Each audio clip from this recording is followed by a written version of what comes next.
A gente começou a falar sobre o Kadish, surgiram várias perguntas técnicas sobre o Kadish. Quando pode fazer o Kadish? Precisa de minyan, não pode fazer sozinho, precisa ter 10 homens presentes. A gente falou, quem quiser consultar, o shiur está gravado, já está nas mídias sociais, já está na Spotify, etc. A gente também falou porque o Kadish ele é falado em aramaico. Não é hebraico, é aramaico. Por quê? Então tem duas explicações. Uma que era o Kadish, muitas vezes ele era dito depois de um estudo, que é aquele Kadish grande que a gente faz, Aler Israel, Vadrabanan, que a gente fala, e depois de um estudo, de manhã, no começo da tefilá e no final da tefilá, antes desse Kadish tem um trecho que é um estudo da Torá oral, e antigamente se juntavam, os sábios, os rabinos, eles tentavam falar numa linguagem que todos pudessem compreender. Depois de um estudo, aquilo que chamava Agadá, eles contavam trechos de histórias da parte oral, e depois concluíam com Kadish, como às vezes a gente faz também no término de um shiur. Então, para as pessoas, além de entender o shiur, também pudessem rezar na língua que eles entendessem, o Kadish foi instituído em aramaico. Lembrando que o Kadish não é só esse tipo de Kadish, mas essa é uma das explicações. A outra, que trechos muito importantes, eles sequer usam a língua hebraica. Por quê? Quem lembra? Quem estava aí, lembra? Os anjos, muito bom, que os anjos, normalmente, para nossas rezas chegarem lá em cima, eles pegam uma carona com os anjos. Só que, às vezes, os anjos podem ajudar, às vezes eles podem cobrar pedágio no meio do caminho, tem uma carreta que cai, aí fica um acidente. Então, às vezes, eles podem atrapalhar. Então, algumas rezas que a gente sabe que elas vão direto, e a gente não quer a intervenção deles, nem ajuda, nem, eventualmente, o contrário. Então, porque elas vão direto, então elas são em aramaico. Por exemplo, quando a gente abre a Torá, Vaibim Soaron, etc., depois tem aquelas linhas pequenininhas em aramaico. Consegue enxergar? Não, difícil. Né? É difícil de enxergar. E quando você vai começar a ler, o Hazan já terminou. E ainda as palavras são, se é que você sabe um pouquinho de hebraico, essa daí ainda é aramaico, é difícil, mas esse trecho é muito importante, e justamente a gente fala com o Aron Kodesh aberto, é um pedido, uma reza especial, ele também é em aramaico. Esse é mais um exemplo. Quando a gente faz a Selichot, em preparação para o Rosh Hashanah, lá no finalzinho também tem um trecho em aramaico, também é um trecho mais especial. Então, tem essa regra de que quando a gente quer pular a intervenção dos anjos, a gente fala em aramaico. Então, daí a gente vê mais uma coisa, mais um detalhe, como o Kadish realmente ele é essencial, importante, como ele vai direto lá em cima. E a gente contou aí também a história do Rabi Akiva, de que como o Kadish, ele ajudou a alma de uma pessoa que ao longo da sua vida tinha feito tudo de errado, e o Rabi Akiva conseguiu resgatar o filho daquela pessoa, que ele fosse até a sinagoga, dissesse o Kadish, dissesse o Barichu, as pessoas respondessem, e com esse conjunto de estudo de Torá e Kadish, etc., ele conseguiu libertar aquela alma que estava sofrendo bastante. Até aqui a gente falou semana passada. Vamos agora passar para mais alguns pontos.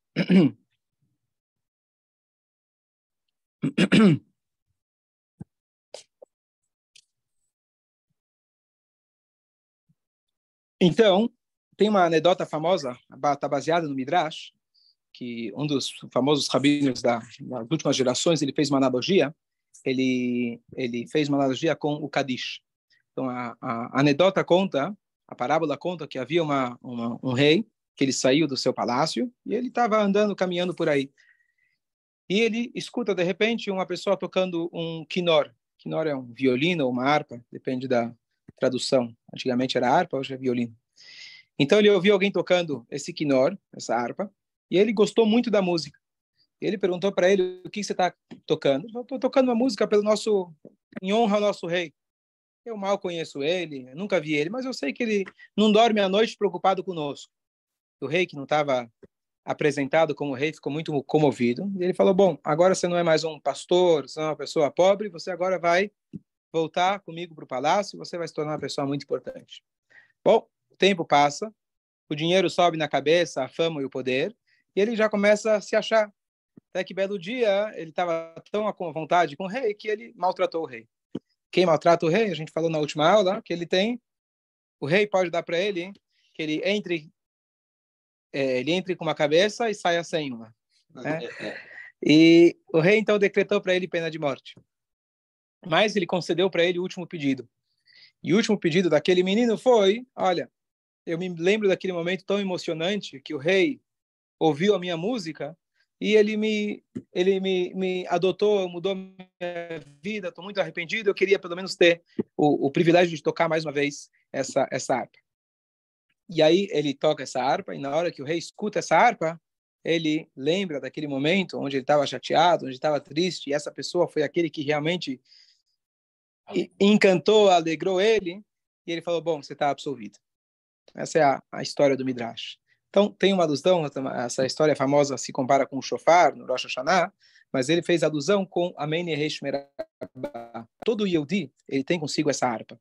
Aquela frase mágica que ela consegue encantar Hashem, consegue despertar a nossa conexão com ele, lembra de que nós não somos nada sem ele, nós como Yehudi, como povo coletivo, a gente não era nada, estava no Egito e Hashem resgatou a gente, deu para a gente a Torá, Atá virou mamtano, mikolamim, Hashem nos elevou, e etc. E essa frase é aquela harpa que soa nos ouvidos nossos e de Akadosh Baruch Hu. Então, quando a gente responde Amen Yehesh Merabah, é uma frase mestre, que ela tem esse poder de realmente de encantar, a ponto de que nossos sábios dizem que aquele que responde Amen Yehesh Merabah com toda a sua força, é tirado, absolvido, ele é absolvido de decretos negativos de 70 anos para frente. De 70 anos. O que quer dizer com toda a força? Então tem discussão se é com todo o volume da voz ou com a força de coração. E o consenso fica de que é com o coração. Você não escuta as pessoas gritando, você não pode falar mais alto do que a pessoa que está falando o Kadish. Seria um desprezo. Então, aqui a gente vê como realmente esse Kadish tem uma força, dizer Yehesh Merabah tem uma força especial. Certo? Ok?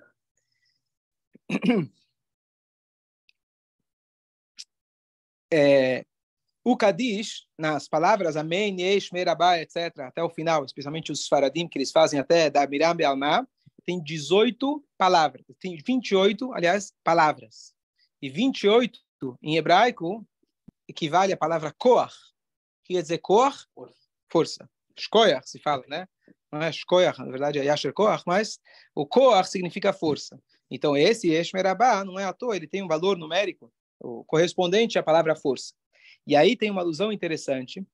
Fala. Também. Só que em letras. Tem 28 letras. Até Armaiá? Pode acontecer até Ibará, até um pouco mais. Tá. Ok. Boa, escolha. Então, de acordo com os Ashkenazim, também dá 28 só de letras. E os Faradim vão até o final. Escolha. Boa. Eu não vou contar agora para não passar vergonha. Mas depois que desligar a gravação, eu fico lá com os dedinhos. Eu estava brigando com os meus filhos, que estavam falando, quanto que é 4 mais 2? 4, 5, 6, com o dedo. Fecha o dedo e conta na cabeça. Não, no final tem umas a mais aí. Não, só da parte do Yehesh Merabah, não de todo o Kadish.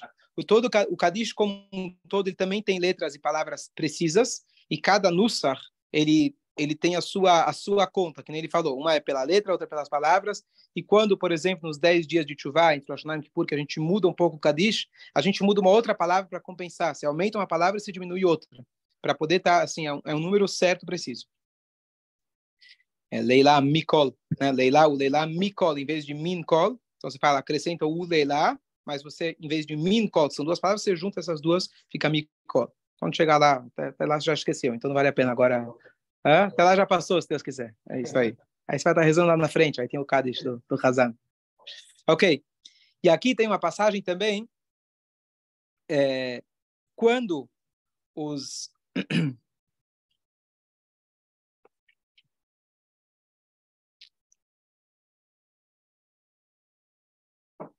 Estou tentando lembrar só quando que Hashem fala Moshe ele fala Vatá Igdal na Koach Hashem Kasher Dibarta Lemor em Retegel ou Meraglim? Acho que é Meraglim ou Retegel. Bom, algum momento, não lembro agora exatamente qual foi, onde Moshe estava pedindo pelo povo. O povo tinha pecado, não lembro se é o pecado do bezerro de ouro ou o pecado dos Meraglim, dos espiões que falaram mal da terra de Israel, acho que é essa a segunda. E aí Moshe Rabbeinu, ele vira para Hashem, tipo, em proteção do povo de Israel, ele fala, olha Hashem, essa parte assim, dos espiões. Hashem falou, eles vão morrer aqui no deserto, vão acabar com todo mundo, e etc. Vou começar uma nova nação de você. Estou na dúvida qual das duas era. E aí Moshe Rabbeinu ele começa a confrontar Hashem. Ele fala, Ve'atá igdal na koach Hashem. E agora que a força de Deus se engrandeça, como você disse. Porque daqui a pouco os povos vão dizer, olha, você tirou esse povo do Egito, mas quando era para encarar os reis de Israel, de Canaã, você ficou com medo, então você matou eles no deserto. Então Deus fica forte, se controla, e aí conceda a nós o perdão. Essa é a linguagem. O Sheraben era corajoso. E aí ele fala, Ve'atá igdal na koach Hashem, que a força de Hashem seja engrandecida. Então, aqui diz nossos sábios, também tem uma alusão, essas 28 letras, Koach, do Kadish, quando você quer que Deus ele seja firme, as coisas estão difíceis, talvez ele está prestes a riscar teu nome, Chas v'Shalom, então você fala Koach, com essas 28 letras, 28 palavras, você fala no Kadish, Amém Yeshmerabá, então você consegue mudar todo esse decreto, como sábios falam de 70 anos. Igual Moshe Rabbeinu, ele tinha conseguido inverter as coisas lá com Hashem, a negociação de Moshe era sempre boa, e ele conseguiu fazer com que Hashem perdoasse o povo de Israel.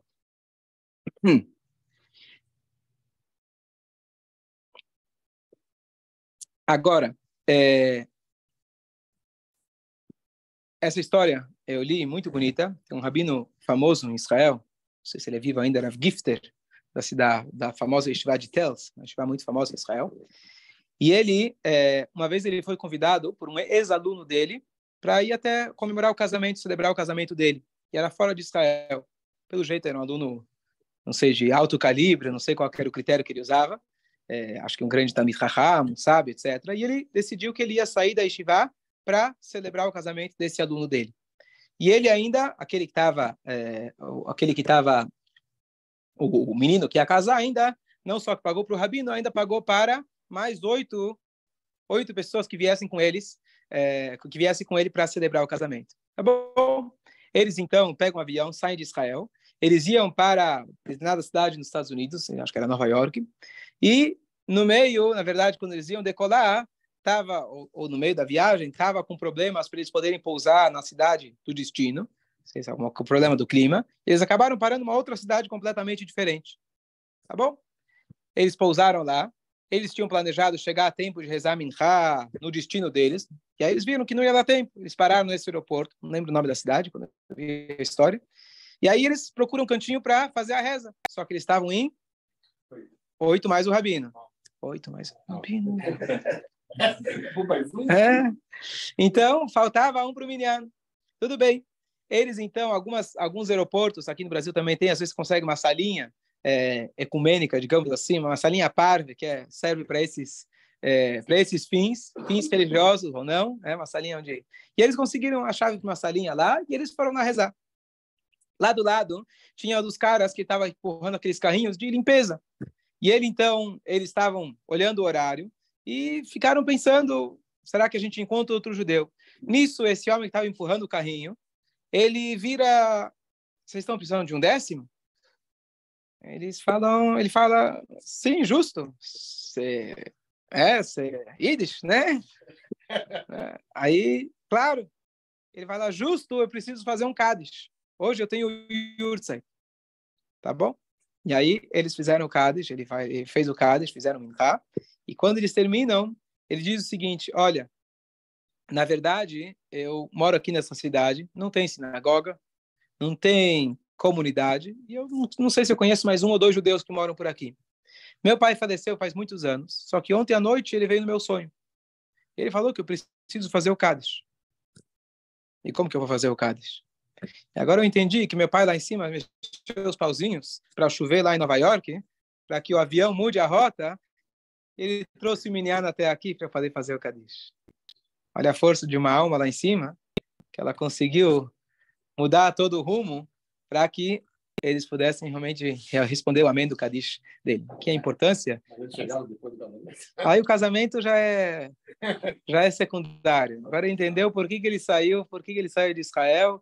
Aquela alma lá em cima fez com que o rabino, com seus alunos, viessem, trouxe o minyan na casa dele. Mas não espera o minyan chegar na tua casa, melhor você vir na sinagoga para garantir. Eu não sei se todo mundo tem essa força. Mais uma regra. Deve-se ter diariamente 7 kadishim, pelo menos. ao longo do dia, das 3 rezas que a gente tem, pelo menos 7 Kadishim. E essa regra independe de alguém falar Kadish por um falecido. Você tem os Kadishim dentro da reza. Se você calcular, independente de qual sinagoga você for, que algumas têm Kadish a mais, Kadish a menos, já deve ter percebido, mas 7 Kadishim você tem, pelo menos. Isso a gente aprende dos Salmos, que está escrito lá, Sheva Bayom Hilalticha. O rei David, ele fala, 7 ao dia eu vou te louvar. 7 vezes ao dia eu vou te louvar. Então, os sábios estabeleceram, baseado nessa frase dos Salmos, de que pelo menos esse louvor especial, que é o Kadish, 7 vezes eu tenho, na verdade acaba tendo 11, 13, depende a sinagoga que você vai, e depende também, eventualmente, o dia da semana, se tem Rosh Chodesh, se é no mês de Elul, que tem David, etc., acaba tendo um pouco mais. E agora, uma coisa muito curiosa e importante, tem um conceito muito importante da gente entender. Originalmente, o Kadish era uma reza exclusiva a uma única pessoa. E se fazia um rodízio de quem vai falar o Kadish. Não tinha essa, todos falam junto o Kadish. A pessoa que está de luto, ela falava sozinha. Talvez você já foi na casa de um enlutado, onde ele fala o Kadish sozinho e depois os outros falam. Não sei se já aconteceu, mas às vezes já foi. Então, porque teoricamente o Kadish é meu. Eu tenho que fazer o Kadish. Outro dia você faz. Qual é o problema? O problema é que existe uma regra de hierarquia. Quem vai primeiro? Então, você tem a regra, por exemplo, a pessoa que está no Shiva nos primeiros 7 dias é um nível, versus o outro que está já passou os 7, está nos 30 dias. 30 versus o cara que está nos 11 meses. Por outro lado, o Yurtzeit é mais importante. Aí já começa a complicar. Aí você tem uma outra regra. A pessoa que é frequente na sinagoga versus o outro que não é frequente. Peraí, eu estou aqui todo dia, você chegou de visita, eu vou dar o Kadish para você? Tá bom que você está nos 7 dias, tá bom que você está nos 30. E aí, a Halachá entra nos detalhes como fica essa hierarquia. E é uma tabela completa. Você precisaria de um programa, desenvolver um programa de computador, para você colocar todas as variáveis e para você saber quem é que tem a prioridade. Quem foi da última vez? Não, a última vez foi... Não, foi você, não fui eu. Certo? E essa regra também se aplica para subir na Torá, eventualmente, para a pessoa ir de Hazan. Tem pessoas que fazem questão, quem tem a capacidade de poder rezar ao longo desse ano como Hazan. E aí, numa sinagoga onde tem mais pessoas que sabem rezar, às vezes você pode estar para fazer 2 minyanim, tudo bem. Se não dá, aí você fica nessa. Quem vai primeiro? Então, a primeira regra que nossos sábios dizem é nunca fazer uma briga por algo religioso. Com a briga, você perde tudo. Pode ter certeza absoluta. E a alusão, a base para isso é os Koanim, todo sábado trocavam o turno. O grupo de Koanim trabalhavam uma semana. Depois trocava o turno. Eu, como Kohen, trabalhava a média de 1 semana por mês. Justo, né? Sou Kohen, afinal. Certo? 1 semana por mês está mais que bom. Certo? E o resto recolhia imposto dos outros. 24 tipos de impostos diferentes. É por isso, estou esperando por que eu estou esperando Mashiach. Agora você já sabe. Então, era 24 grupos para 53 semanas. Então, média, 2 semanas por ano de trabalho. Tá bom, já tá bom. Então, a troca de turno era no sábado. E nessa troca de turno, além dos korbanot que eles comiam ao longo daquela semana, sacrifícios, também tinha a troca no Shabat dos 12 pães. Tinha aquela mesa com os 12 pães especiais que representavam as 12 tribos, etc. E esses 12 pães eram divididos. Esse pão ficava lá semana a semana. Ele falava de Shabat até outro Shabat, ficava fresco. Era um pão assim especial. E o que você acha que acontecia na hora? Vamos distribuir o pão. O que você acha que acontecia naquela hora? A turma pulava em cima. É meu, você pegou mais, você pegou menos. Epa! Fracionar. Então, você já tem o que fazer quando o Mashiach chegar. Agora você já sabe. Tá vendo? Vai ter uma função importante. Tá bom? Então, você vai lá cortar, fracionar direitinho. Então, o que acontece? Tava briga. Os Koanim mais especiais abriam mão de comer desse pão. Não estou falando que ele abriu mão de comer um sanduíche. Ele abriu mão de um pão sagrado. Justo, eu que sou mais sagrado, eu deveria ter mais mérito. Eu sou Cohen, né? Ainda de Cohen, ainda sou filho de fulano, neto de ciclano, dá para mim. Não. Os mais especiais, eles abriam mão. Literalmente abriam mão. Aqui a gente aprende que mais do que comer o pão sagrado, que durava de semana a semana, era milagroso, vale a pena você evitar a briga. Então, assim funciona também para qualquer coisa. Você acha que teu pai lá em cima, ele está preocupado com fazer o Kadish, ou ele vai ficar mais chateado ou mais afetado que o filho dele está fazendo briga? Então, isso é uma regra muito importante da gente lembrar em tudo que diz em relação à Torá e etc. A gente faz brigas por nós mesmos, não pela Torá. A gente, às vezes, usa a Torá para a gente brigar. Agora, mas tudo bem, ainda assim, falar essa frase nem sempre foi suficiente, porque afinal eu tenho que falar o Kadish. Hoje é o Yurtzeit. Então, se estabeleceu que o Kadish, sabe o quê? Faz todo mundo junto. Talvez se diria que não é o mesmo impacto, não é o mesmo privilégio. Mas vamos deixar que todo mundo fala junto, assim você evita qualquer tipo de problema. Então, aí está a regra, que hoje a gente fala todo mundo Kadish junto, e lembrar, já que você fala junto, é ideal que todos falem com a gente aqui de forma rítmica, para que as pessoas que respondam, eles possam responder de todo mundo. Se você vai na frente e vai atrás, as pessoas, de repente, não vão responder amém do teu. Um vai responder, outro não, e vai confundir todo mundo. Então, é importante, como a gente falou, o importante do Kadish é a resposta do Kadish, o Eish Merabá. Então, por isso precisa ter o minyan, porque tem a resposta para ter... que? Essa resposta tem mais importante que o próprio Kadish, exatamente. Mas aí não são as pessoas... Não, mas você tem um mérito de provocar com que as pessoas respondam a Menesh Merabá. Entendeu? Então, é mérito, você está causando que os outros respondam a Menesh Merabá. Então, por isso, realmente, a importância aí... Então, só para vocês entenderem que originalmente não era dessa forma. Então, se falava cada um separado e hoje a gente fala junto. E a ideia da gente realmente entender de que a melhor coisa, e como a gente falou outro dia, o Kadish é muito importante, mas ele não é a única coisa, não é a única forma de a gente honrar a alma do falecido. Uma das maiores bênçãos que a gente pode atrair para nós é quando a gente está em paz. Então, às vezes, Deus nos livre, quando alguém falece, tem briga de família. É a coisa mais comum, infelizmente. Mas, quando envolve dinheiro, às vezes não é nem a questão de dinheiro, você tem brigas, infelizmente. É um momento delicado, está todo mundo delicado. Saiba que manter a paz é a maior mitzvah, é a melhor forma de você honrar. Se for necessário, abra a mão. Eu ouvi uma história de primeira mão, o Rabino ele conta no shiur dele, que ele conheceu essa mulher. Essa mulher, ela tinha, o marido dela era muito rico, etc. E ele acabou tendo um problema com o ex-sócio dele, e estava rolando na justiça já há muito tempo uma questão de, sei lá, 30, 50, não faz diferença, 100 milhões de dólares, 30, 50, 100, já não sei se quanto muda, mas uma coisa assim tremenda, enorme. E o marido, infelizmente, teve acho que uma parada cardíaca, ele faleceu. E a mulher, no dia seguinte, ela foi lá até o tribunal e ela falou, eu abro mão dessa disputa, não quero mais saber, deixa ele ficar com dinheiro. Tá bom? E ela contou para o rabino, já isso anos depois, e ela falou, olha, eu tinha uma opção, brigar por 10 anos, eu tinha de tudo para ganhar, talvez para ganhar esses 100 milhões, o que fosse, mas ia estar perturbada por 10 anos.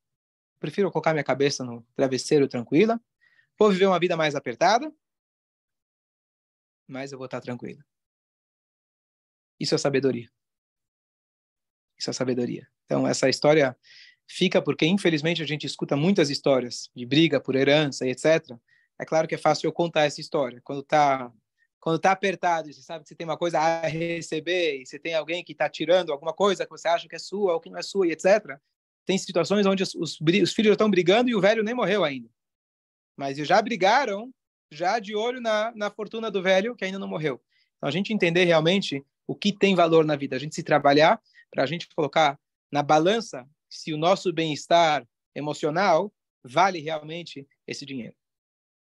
Não estou dizendo que a gente não precisa brigar, não precisa discutir, a gente tem que lutar pelos nossos direitos. Aqui é um caso extremo, mas a gente entender o quanto vale a pena brigar. Ok? Mas a culpa não seria não deixou nenhum para evitar o falecido. Que não deixou seguro de vida? Poderia até deixar e dar confusão. Já ter deixado antes para não ter essa confusão. Não, primeiro que exatamente. Então você tem lá não é às vezes se dá para dividir em vida, claro que facilita. E tem gente que faz isso justamente para evitar esse tipo de, mas mesmo assim alguém pode falar não, mas não foi bem assim, etc. Você pode ainda recorrer. E se você quer procurar briga, você ainda pode brigar. Você sabe que não é tão difícil para brigar.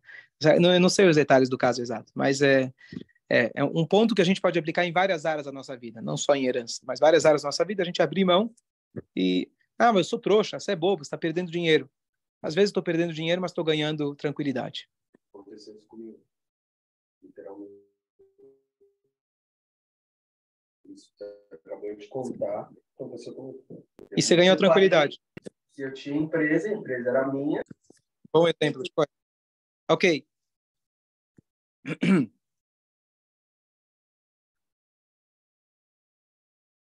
Ok, ontem mesmo eu estava falando com uma pessoa que às vezes no Cádiz as pessoas dão os passos para trás, dá um passo só, um passo largo, que é mais rápido. Né? São 3 passinhos para trás, 3 passinhos para frente, igual a Amidá que a gente faz. É a ideia, igual que na Amidá, você dá esses passos, qual a ideia dos passos? Você se preparar, os para trás não é tão importante. Você vai para trás para poder ir para frente. Eu estou me aproximando do rei, isso na Amidá. E no final estou me afastando e me despedindo humildemente do rei. O Kadish, ele, de certa forma, ele é equiparado à Amidá, que é o trecho de reza mais importante, digamos assim. Então, o Kadish, da mesma forma, então você fala com os pés juntos, no final você faz o Oseh Shalom, dá os 3 passos, está se despedindo do rei, como se fosse Amidá. Portanto, também deve ter um outro cuidado, de que quando a pessoa está fazendo Amidá, você não pode passar na frente dela. A pessoa está fazendo Amidá, você não pode ficar atrapalhando ela, passa na frente, passa do lado, passa atrás. Então, a mesma coisa com o Kadish, você tem que evitar de passar do lado, atrapalhar a pessoa que está fazendo o Kadish. Então, confesso que às vezes eu não tomo esse cuidado. Vou pegar o Teilim, mas eu estou obrigado a tomar mais cuidado. Ok? Pero se não tem lugar, faz pelo menos algum movimento. Não entendi. Se não tem lugar entre Se não tem espaço entre as cadeiras, então faça algum movimento, mas você também pode se programar de antemão e fazer o Kadish num lugar onde você possa fazer. Eventualmente, você fica num canto e na hora do Kadish você fica num corredor. Porque tem vários que se podem. Então... Tá bom, aí tudo bem. Aí você evita a briga e faz um pequenininho, pelo menos fazer um passinho pequeno. De dançarino. Concluí com uma história muito bonita, e essa história foi trazida no Zohar. O Zohar traz uma história maravilhosa, que é a seguinte. Havia 2 sábios, Rabi Hia e Rabi Abba, são 2 sábios que aparecem muito no Zohar, e eles estavam viajando e pararam numa estalagem, num hotel. Eles se levantaram à meia-noite, como bons Yehudim, para fazer a reza da meia-noite, já se preparar, etc. As pessoas antigamente iam dormir cedo, né, com o pôr do sol. Então, meia-noite já estavam acordando para estudar a Torá, fazer a reza, etc.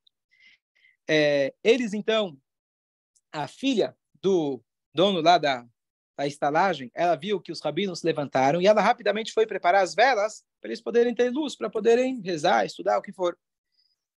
E aí, eles estavam conversando sobre a Torá e agradeceram a moça, olha que bonito, levantou no meio da noite para acender as velas para a gente, olha que pessoa boa.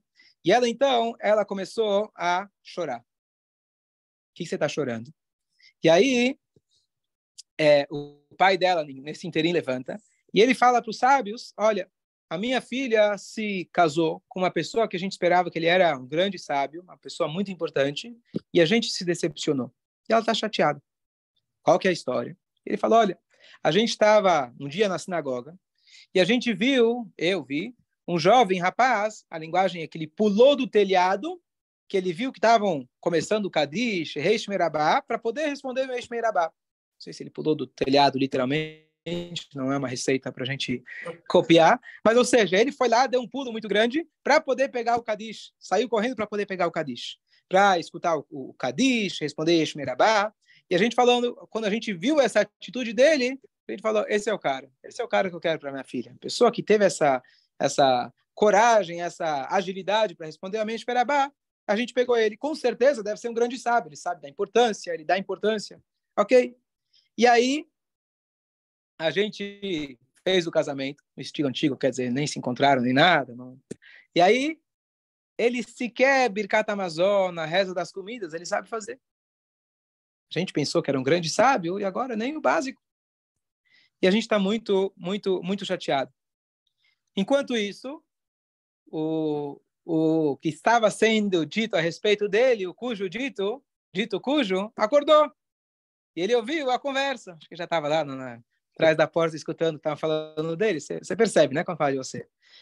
E aí, quando eles viram esse jovem rapaz, eles olharam para ele e falaram, uau, esse homem é iluminado.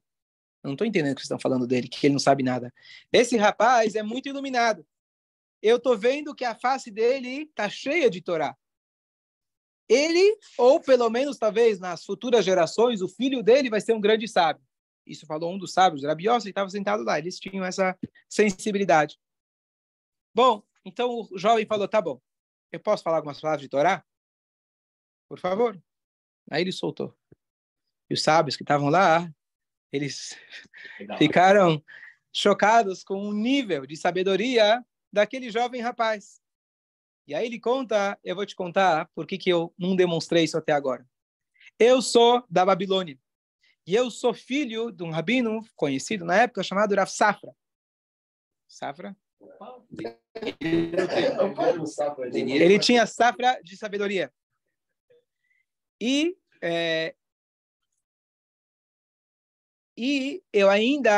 eu não consegui, eu não tive o mérito de conhecer o meu pai. Não sei se é literalmente, eu não conheci ele no sentido de estudar. Não cheguei talvez na maturidade com meu pai. E eu vim aqui para Eretz Israel. E eu não queria chegar aqui em Israel e falar a Torá, sendo que eu sou filho do meu pai, mas eles lembram do meu pai. Eu vou estragar, entre aspas, seria um intruso na sabedoria, naqueles que aprenderam do meu pai. Eu mesmo não aprendi do meu pai. Eles aprenderam do meu pai, eu vou começar a ensinar. Seria uma contradição, desrespeito para os alunos e para a Torá do meu pai. Então, eu vim até aqui e eu falei que por 2 meses eu não vou falar uma palavra de Torá, publicamente. Bom, hoje acabaram os 2 meses. E agora, então, eu posso falar perante vocês esse Dvar Torá. E ele falou, ele falou de tal forma que isso realmente impressionou muito eles. E quando, então, esses 2 sábios que presenciaram essa história do noivo, etc., voltaram para conversar com o autor do Zohar, que é o Rabi Shimon Bar Yochai, professor deles, que eles comentaram tudo o que tinha acontecido, e ele falou, então, aquele homem, que o pai da noiva, que tinha escolhido aquele jovem, ele fez a escolha certa, porque ele baseou no fato que ele respondeu Amém Yeshmer Rabá com toda a kavaná. E ele fez realmente esse crivo, essa forma de escolher, estava correta. E isso, na verdade, o mérito dele responder Amém Yeshmer Rabá foi o que proporcionou também para ele essa sabedoria fora do comum.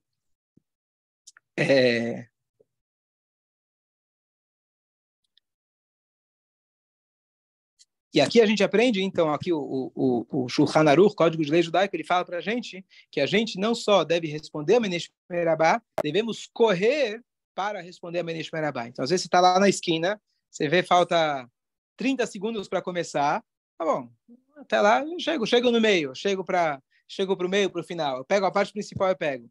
Você correr para pegar o primeiro Kadish, para você realmente responder a Menesh Merabá, é um mérito tremendo. Os anjos lá em cima, que eles reconhecem a vantagem de cada mitzvah que a gente faz, eles estão doidos para poder descer aqui e responder um sequer, Amém Yeshmer Rabá. Lá eles veem a grandeza das mitzvot, e eles não têm as distrações materiais. Aqui a gente tem as distrações materiais, mas a gente não vê, eventualmente, a grandeza das mitzvot. Eles lá em cima falam abrir a mão de tudo que tem aqui de espiritual para poder responder o Amém Yeshmer Rabá. E a gente aqui às vezes está perdendo tempo, se distraindo com outras coisas, sendo que a cada dia, a cada momento, a cada tefilá que a gente tem a oportunidade de responder Amém Yeshmer Rabá, e às vezes a gente não aproveita.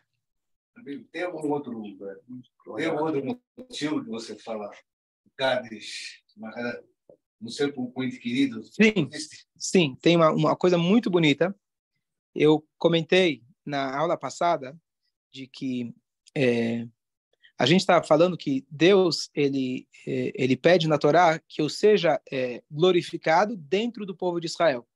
Portanto, para a gente glorificar a Deus, uma coisa assim mais importante, precisa estar dentro de um grupo. E a gente aprende da passagem dos espiões que um grupo é composto de 10 pessoas. A gente comentou a aula passada. E o que significa isso? Deus está dizendo, eu serei engrandecido, glorificado, santificado é a palavra melhor, dentro do povo de Israel. Por quê? Por que eu preciso de minyan? O que faz 10 pessoas que 9 não fazem? O que faz que com 10 eu posso dar o Kadish? O que tem? Eu sei que é a regra, mas por quê? O que tem? Porque cada Yehudi, ele tem uma Kedushá. Ele tem uma santidade. Santidade é um destaque. Santidade é uma presença. Você estando lá, você está representando a Kadosh Baruch Hu, representando a Deus. Por que com Bar Mitzvah? Porque sua alma só entra no corpo completamente quando você está com Bar Mitzvah. Cada judeu, independente do que ele faz, como a gente falou, os 10 espiões falaram mal de Israel. Sibur é o acrônimo de Tzadik, Benoni e Irachá. Ele é composto de todos os tipos de pessoas. Eu não julgo quem é a pessoa que está comigo. ele é um Yehudi, ele está representando a Kadosh Baruch Hu. E olha que interessante. Quando um Yehudi falece, independente de quem for o que ele fez, tem um vácuo no mundo. Qual é o vácuo? Não só para os familiares. Vamos supor que é um Yehudi que, infelizmente, não deixou familiar nenhum. Tem um vácuo. Qual é o vácuo? Hashem, ele tem seus testemunhos aqui embaixo. Nós somos testemunhos de Deus. Aqui embaixo. Cada Yehudi é um testemunho de que Hashem existe. A nossa presença, a mera presença, é uma presença de Hashem aqui nesse mundo. Se um Yehudi sai, está faltando. O que a gente faz para tentar compor, repor? Você vai até a sinagoga e você, além da tua santidade, você vai lá e faz um Kadish.